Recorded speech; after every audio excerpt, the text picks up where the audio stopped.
Anomalous instance.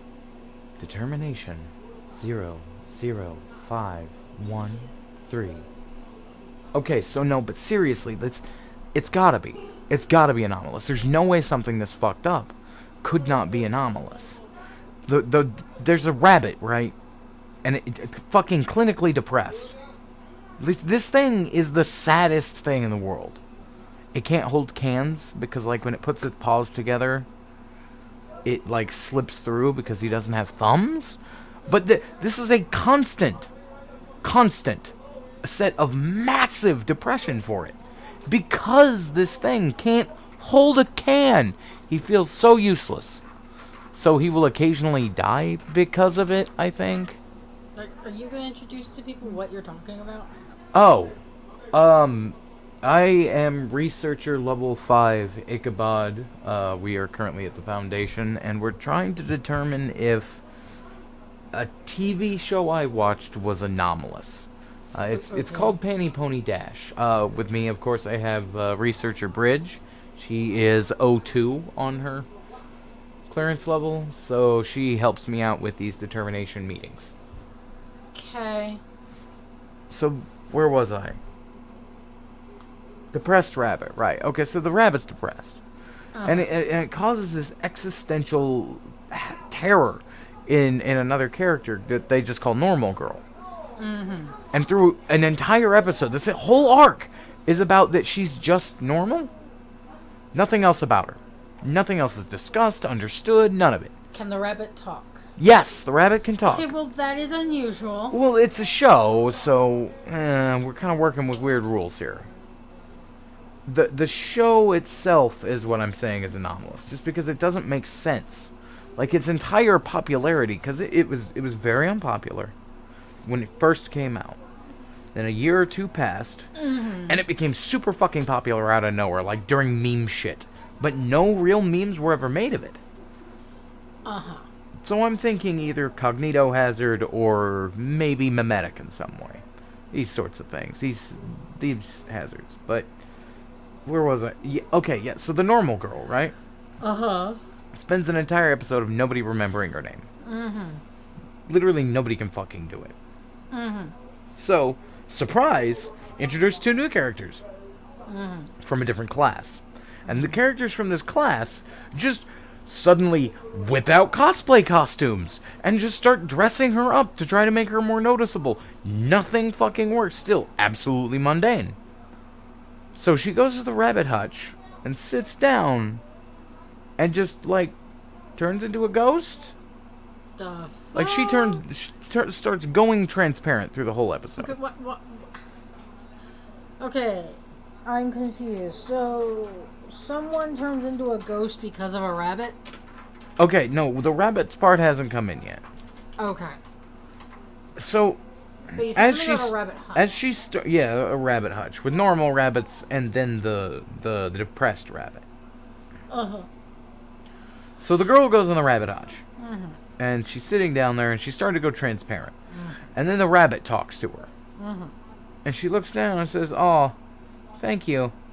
The only person who can remember my name is this useless rabbit." And the rabbit goes transparent, and then she continues to go transparent.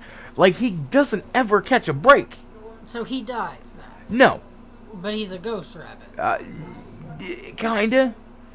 Because he went transparent like her, and that's an indicator of ghostness. I'm not sure so much if it's an indicator of ghostness. Think more like Back to the Future. What was that kid's name? The Back to the Future kid. Marty McFly. McFly, where he started to disappear from the picture. But that was because something got changed. Yeah, but that's kind of like the transparency thing that I'm talking about. Alright, so after that, we get all cozy up to the cosplay girls who pop up out of nowhere. And then, oh my god, Buffomi shows up. Who is a magical girl, who's actually magical, but isn't actually magical, because despite the fact that she's always wearing a magical girl outfit, and has magic powers, when she goes home for the day, purely mundane chick with like green hair and pigtails. It's nothing.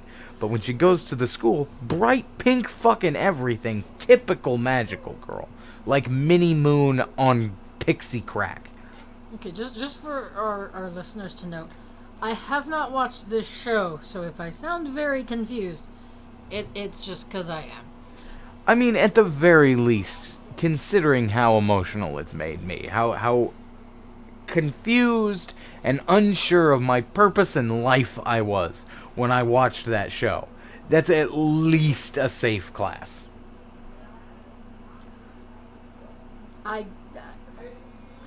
Did the show make you more confused? Yes! I watched it and it was just like life had, like this is where the nihilistic behavior came from. Oh. Was from this anime.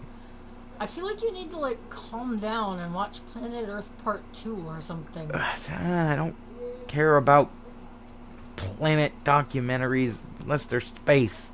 You know, I like space. Space is cool. There's but some no, very like, cool animals, and you care about animals because I do. know you like the True Facts guy. I do care about animals, and True Facts is a wonderful show. That's not my point. Anime itself could be a Euclid class SCP. It could. But that's just because it targets the emotional parts of our brains. That's the mimetic. It's classic mimetic. Look at things like Sailor Moon. That makes girls want to be strong and powerful and have justice, and occasionally there can be some lesbians. I mean, when I was really, really, really into Sailor Moon in 6th grade, I just kind of wanted to be Sailor Mercury, so all it did was inspire me to play chess and do math homework. And maybe learn HTML. But see, that sparked something. I mean, I guess. It sparked something with the simplicity of storytelling, and that particular method of anime-based storytelling is so disjointed that I think it affects your brain. In a way. Because look at it like this. Back when I was young... Do I need to start doing my hair like Sailor Jupiter for No. you now? when I was justifiably young, I watched an anime called Azumagadayo. My entire life up to that point, I had been a clinically depressed asshole. Hated everything around me. Everything. People, animals, children, pretty landscapes. Fuck them, I hated everything. I watched that, and a repeated phrase that came up at the end of every couple of episodes when they would switch over from one storyline to the next was 2 words. You belong. And by the end of the series, which keep in mind was another 26 episode, episodic thing, I genuinely felt sadness at the end. Because they were all going their separate ways to their own universities and all that stuff. And it was like losing friends. Like, honest to God, losing friends. Like, I had taken part in conversations both out of confusion and legitimate caring about what happened to these characters. In a way, that's a mimetic hazard. If you have a depressed kid and you show him that, by the end of it, he may very well feel much better. Just because of that. Because of what? Just because of that phrase, that repeated phrasing of it. You belong. You have a place here. There's always going to be something there for you. And right now, if I went back and watched Azumagadayo's last episode, you know what happens to me? I cry like a bitch. I have watched Old Yeller. I have watched Mask of the Red Death. I've watched so many things that are supposed to be legitimately sad. Tearjerker movies. Nothing. I'm just sitting there like, that was a terrible way to wrap up the plot. Fucking Azumagadayo broke me. There's a movie I don't know if you've watched that I kind of want to make you watch now. But anyway. But yeah, no, we did need to stick on top. Like, the concept here is could we consider highly emotional anime to be anomalous in the way that it affects the brain to make you feel certain emotions and potentially give you things to aspire to? I mean, it's an anime. It's a creative thing created by people.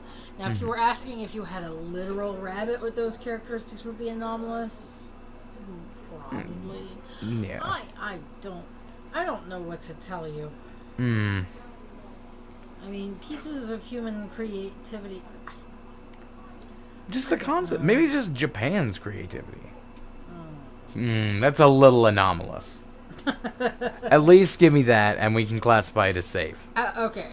Tentacle monsters are not safe, and they are probably anomalous if they... Well, yeah, no, those are Euclid. But that's beside the point. We're not talking about tentacle monsters. We're talking about Japan's creativity. I'm pretty sure Japan's creativity is best symbolized by the tentacle monster at this point. Okay, yeah, but that's an actual creature. We're talking about their creativity. Could it be considered as something beyond the rest of the world's creativity? Is it something different, so different that it could be considered anomalous? Have you ever watched Italian animation that's similar to anime? Don't make it worse. I don't want to have to start sectioning off parts of the world. That's probably not a good idea. I don't think we have the amnestics for that. That sounds like a lot of wall building talk. I mean, we are the foundation. That's kind of what we do. But what do you think? Honestly, Japanese creativity, could it be considered above the norm, supernatural?